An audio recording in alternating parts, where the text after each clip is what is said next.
So once, there was a fellow. His name was Dummling.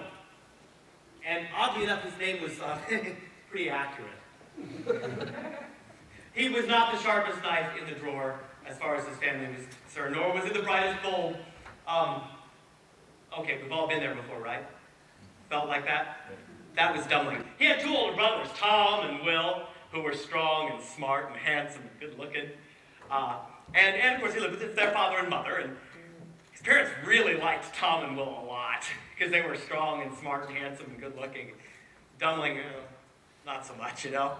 Well, one day it came up that it was time to go out in the woods and cut wood, because this was at a time when we had wood fires. And so it was Tom's turn, the oldest brother, to go out and cut wood.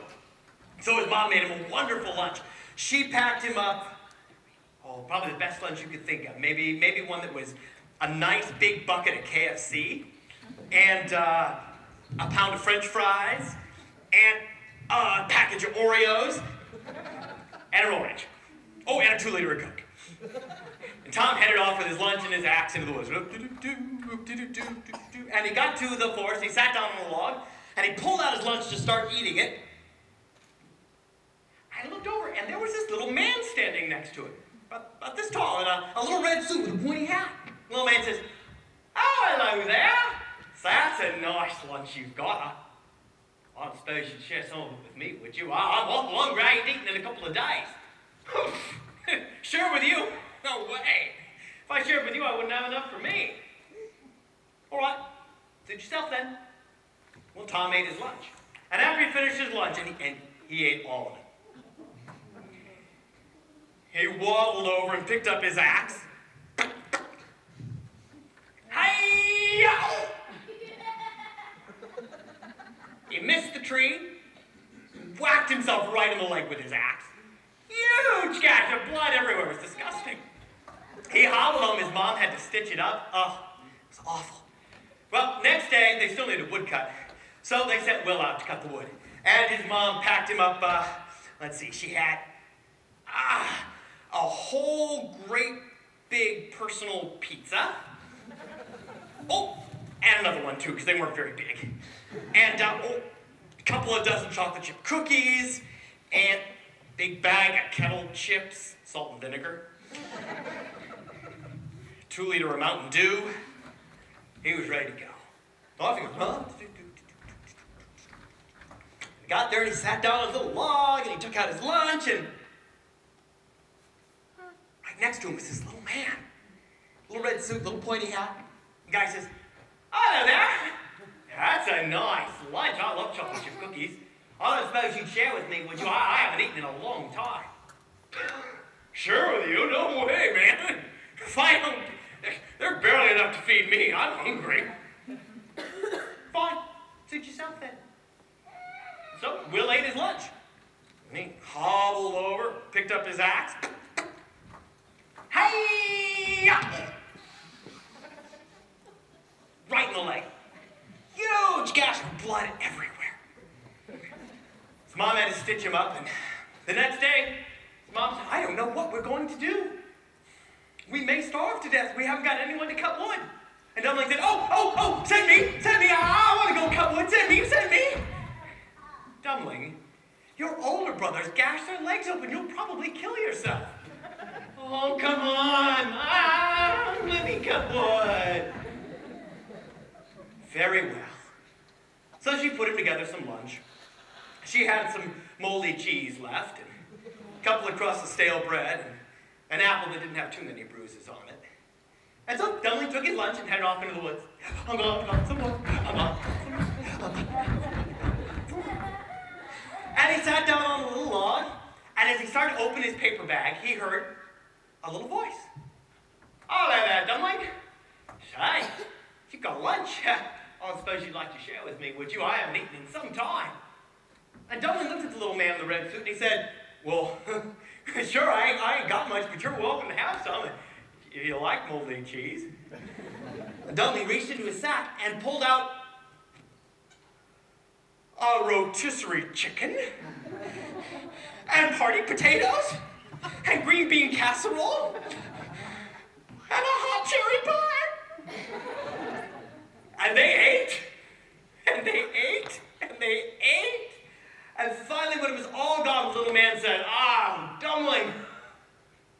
wonderful. Oh, I haven't eaten so well in ages. Thank you so much. You've been nice to me. When you cut down that tree right there, whatever you find at its roots, you may keep for yourself. And the little man was gone. Well, Dummling went over and he picked up the axe. Tom and Will made it look a lot lighter. Hi-ya! And the tree made a very strange sound. One whack, and it went. And there in the roots of the tree. Oh, well, golly, look at that. It's a goose with feathers made out of gold. Oh, Mama's gonna like that. I'll take that home to her. And Dummling started to head off toward home. Now, as Dummling headed off down the road, he went past a farmhouse.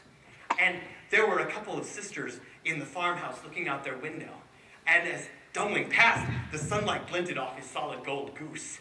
And one of the sisters said to the other, she said, "Oh, sis, look at them feathers. That looked awful pretty in my hat. Why don't we go get one?" And so the sisters, would you mind? Could you? Yes, you. She comes up, and Dumbling's waddling. She snuck up behind him and grabbed the goose. Would you just grab that? And as she pulled, she found she couldn't let go. She was stuck. And so she cried out for help. She said, "Help." That was inspiring, my dear. Truly. And so her sister came running to help her as Dummling headed on down the road. And she grabbed onto her sister very tightly and found that she could not let go. And the two of them cried for help. Dummling had never been this close to any girl before, much less two. He had no idea what to do. He decided it would be best if he pretended they weren't there. And as he headed down the road, a farmer was out in his field, and he saw them going past and calling for help. Help! And so he came running up to help them. Would you? Thank you. And he grabbed onto the sister and found immediately that he was stuck, trapped, and they all yelled for help. And as they went on down, they went past the dressmaker shop, and she came running out to see what was wrong. And all of a sudden, she caught up to them because they were very fast.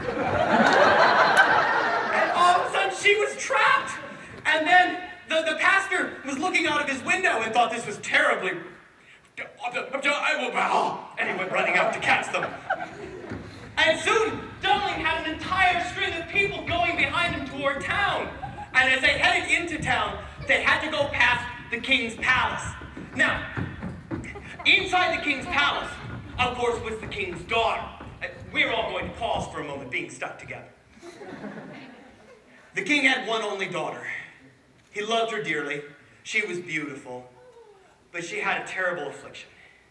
She had never in her entire life, ever, been able to laugh or smile. The king had tried everything. He brought in jesters and jugglers and Democrats and all kinds of things. But nothing could make her laugh. He promised half his kingdom and her hand in marriage to the man who could make her laugh. Now, as Dumbling's little parade went past, the princess was up in her bedroom brushing her hair. And as they came underneath her window, she looked out the window and all of a sudden, one side of her mouth went, and the other side of her mouth went, and before she knew what was going on, she went, and the moment the laugh escaped her lips, the spell was broken and they all went, "Yay!" Weren't they lovely?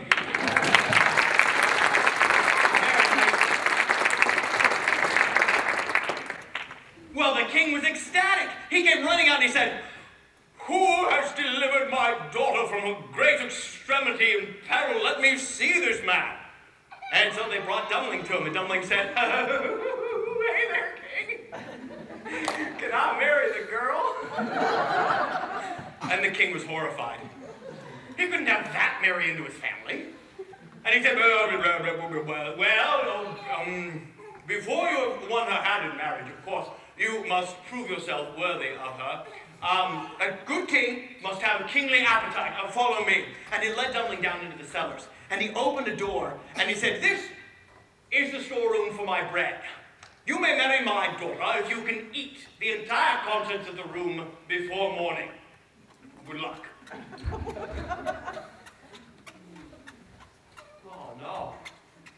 Dummling looked in the room, was the size of this room, full from top to bottom and end to end with nothing but bread. And Dummling thought, oh, I don't know what I'm going to do. I can't eat that much food. Well, I need some help. Maybe that little man out in the woods would know what I should do. So he went running back out to the forest and he called, little man, little man! Oh, hello, Dummling. How are you today? Oh, thank you so much for sharing lunch with me. You know, I suppose you've got anything to eat now, you. I'm a little fetish. And Dummling said, you come with me. Do you know, Dummling opened that door and the little man went in and just started picking up baguettes and going,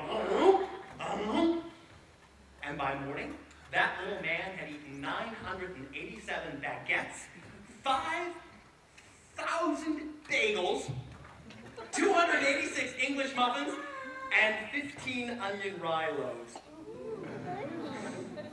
And the king came down the stairs and said, oh, well, Dummling, it's a great shame. Oh, my word. Yep, they're all gone. Really tasty, too. King, gonna marry the girl now. Well, but wait, I haven't finished the test yet, of course. On this side of the chamber is my wine cellar. You may marry my daughter if you can drain the entire contents in one night. Good luck. Oh, no. I don't even like wine that much. It tastes funny. I'll ask the little man if he knows what I should do. Little man! Little man! Oh, Dummling. That was some very good bread, you know. Wonderful. I could use a tic-tac, of course, that onion rye. You got anything to drink? I'm a little thirsty. Yes, I do. Come on. And he took him into that cellar. That was full from end to end and top to bottom with cask upon cask upon cask of wine. And the little man went right up to that first 500-gallon cask, popped the cork and went, And he worked his way through the Cabernets and the Sauvignon Blancs and the Flushes and the Zinfandels and all the other ones that I really can't pronounce. And in the morning, the king came down, and much to his horror, he realized his entire wine cellar had been drained. And Dummling said, can I marry the girl now? Well,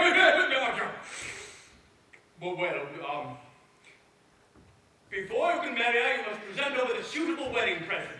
A ship. Yes, a ship that sails as well on land as it does on sea. I'll see you when you bring it in. Dummling didn't even stop. He ran straight out to the woods and he called, oh, little man, oh, little man!